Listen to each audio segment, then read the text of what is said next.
G'day everyone, my name's Ralph, welcome. We are going to take self-portraits today, but with quite a difference which should entertain you, if nothing else. Stick around. If you're new here, subscribe below. Please give it the thumbs up as you like. If there's any questions that you have throughout the video, just whack them in the comments and I'll be sure to respond.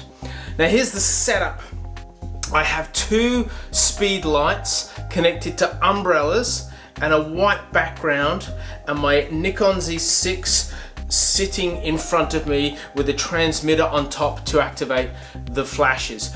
The whole setup took about 20 minutes to actually go from nothing, it all packed away, to as it is with the settings on and ready to go, and I'll talk through that in just a moment. If you're thinking, oh, that's just ridiculous, it's way out of my league. Quick story, a long time ago I got asked to do some professional headshots for a company that needed a completely white background, cut out, full edited, so eyes brightened, teeth whitened, blemishes gone, the full shebang. They asked me if I was up to the task and I said yes, and I wasn't. In fact, with most of my photography opportunities, people said, can you do this? Like, yeah, sure. And you just jump in and you go, all right. It went really, really well. And I learned a lot about lighting because I had to buy a lighting setup. Now, I'll show you my lighting kit now. It's all neatly in its box. The case was from Bunnings, costs about 50 bucks. The lighting setup, all these speed lights, there's 3 speed lights, numerous rechargeable batteries, a few other gizmos, radio receiver, all cost up about 300 bucks. The Yongnuo 560 IV, which is 4, so it's like a 564, and they do all sorts of things. They can zoom in and widen out your flash. You can put a diffuser on, which is those white things you can see in the case just there, which softens the light. I got them from wish.com for about $1 each. Plenty of rechargeable batteries there that came out of Bunnings, a local hardware store, and it's good to go. And that serves me entirely. And then, all right, back to me. What you can't see, and I'll just show you around so you can perhaps take a look at it. So that is one of the umbrellas, and hello, that is the other umbrella, and these are the lighting stands. Dirt cheap. I think it was 150 bucks or something. It was really cheap. Anyway, whatever it was. If you're going to do anything like this, it's well worth getting. But to be honest, you can do what I'm about to do with a smartphone and somebody with a 2 headlamps. You want to evenly light me. I'll put up a photo. In fact, I'll just take a photo now while we're just hanging out, and you can see what it looks like. Ready? Haha, everyone smile. So there you go, that's what it looks like. You see it's evenly lit. There's no sort of dark shadows cast in the background. It's really important to have textures and dynamics on a face. If you light it evenly from the front, like you do for video, it looks really flat. But this way you have a little bit of shading. You can do that with 2 strong lights that you just move away. You can put some baking paper in front of those floodlights if you want to do this. I've got this sort of portable, I'll put the link in the description below. It folds up into like a circle thing. You can just carry it around. But a white wall will do ya, or a dark wall. I decided to go with white today and black t-shirt. The settings that I'm using on this flash is an 1/8 of the intensity with a 24 zoom, which means no zoom on the flash. It's as wide as possible to catch in that umbrella and then boom, spit it on my face. This one is less, it's a 1/32. 1/32th. Oh, I've done everything there, haven't I? Of the flash, again into another umbrella at a bit further away. It's really important, and I learnt this of Sean Tucker. Sean Tucker is a master at portraits, so if you really want to get into it, I'll put his link in the description below. He's the man. But he would say that when you're putting your settings, make sure you set it so that all the ambient light in this room, and as you can see, there's a lot, there's no lighting other than the natural light in this room. There's a lot of light in this room. You put your settings, your shutter speed, to cancel out all of that. So I'm shooting on 100 ISO. My shutter speed is on 250th. Which without the flashes, it makes it black in this room, and that's what you want. So you use your live view, you turn it on to make sure that when you pressed down without the flashes on, it's completely black. And my aperture is about 3.5. I could have gone to 1.8, but what I'm going to do in just a moment, we want all the detail we can get, and I could bump that right up, but no, 3.5 seems about right. The lens I'm using is a 50mm, it goes down to 1.8, super sharp, like ridiculously sharp. Look, I'll just zoom in on my eyes, and look how sharp that is, right? It's crazy sharp.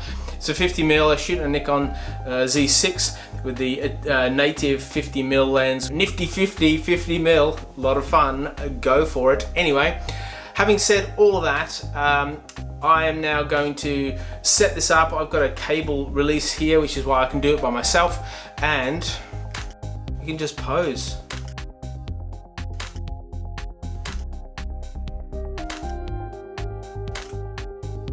I've got, I don't know if you can see, I've got lines, like wrinkles.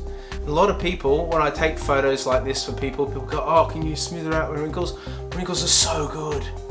Gosh, they look good on photos. And the trick when you're taking portrait photography is to catch someone when they're naturally responding to something. So you ask them, what do you really enjoy doing? What makes you laugh? What was the funniest thing you saw in the last 24 hours?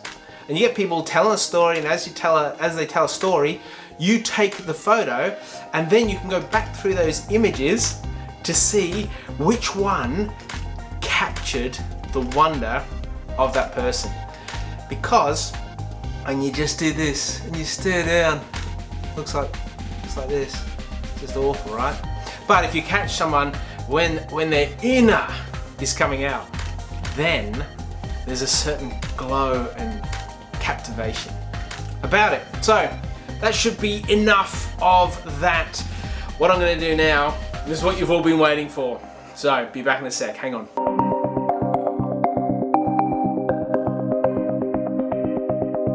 I saw this done some time ago. I thought that'd be cool to do, and then I thought maybe it'd be cooler to do a video because it's quite ridiculous what I'm going to do. I've got sticky tape. I'll put sticky tape across my face, make my features.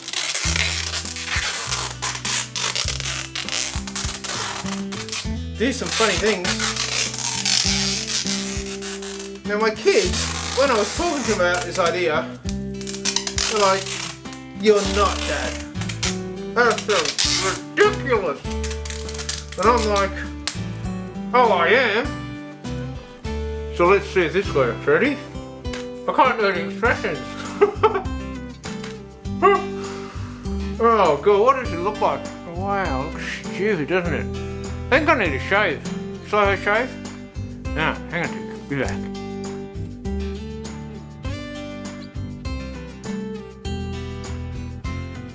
Alright, I think that's better. And I think me thinking about it, what's the best way to do this? I think cross. Like you gotta smudge features, right? Maybe I just need a bit. Oh, great. What happened there? Hopeless. Cheap sticky tape. Use good sticky tape. I'm getting a bit slower, a bit more artful. This was kind of ridiculous, isn't it? Alright, hang on.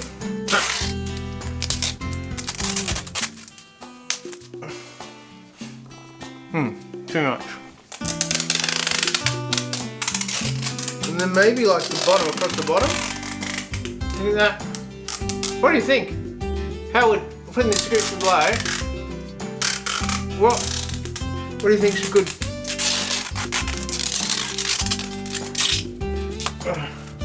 sticking point? Hey, this is it. Okay, I'm gonna go emotionless, looking dead down the camera. And you know what? Maybe if you've liked this so far because you think I'm a complete idiot for doing this, just thumbs up. Maybe it's a bit of a metaphor for how we live our lives right now, yeah? We try to be happy, we want to be happy, we seek happiness, and yet Yet we just feel so bound up that the true happiness that our soul desires is just restricted and restrained and held in place how everybody else wants to see us, rather than who we truly are. As I sit here with the restraints of this sticky tape all over my face and realise how painful it is to pull those things off, we can so often try and conform ourselves to fit to a model and expectations of others that we're never going to fit to. So be free, people. Don't let others put sticky tape all over your face. If you enjoyed this, which come off it, who wouldn't? Subscribe, hit the like button. I'll show some of the images that we got. Creativity is about experimenting and stepping into spaces that we wouldn't normally step into, and spaces that other people go, oh, that's not good, but we need to push those boundaries so we know where the boundaries are for the brilliance to take place. Lesson over. Thanks for watching, and I'll see you in the next video. Bye.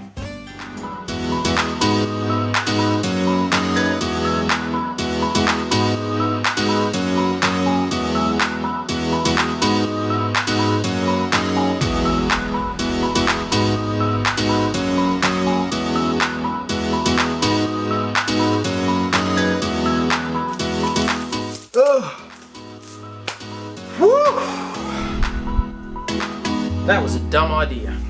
Hey everyone, welcome, and today we're going to short shoot. G'day everyone,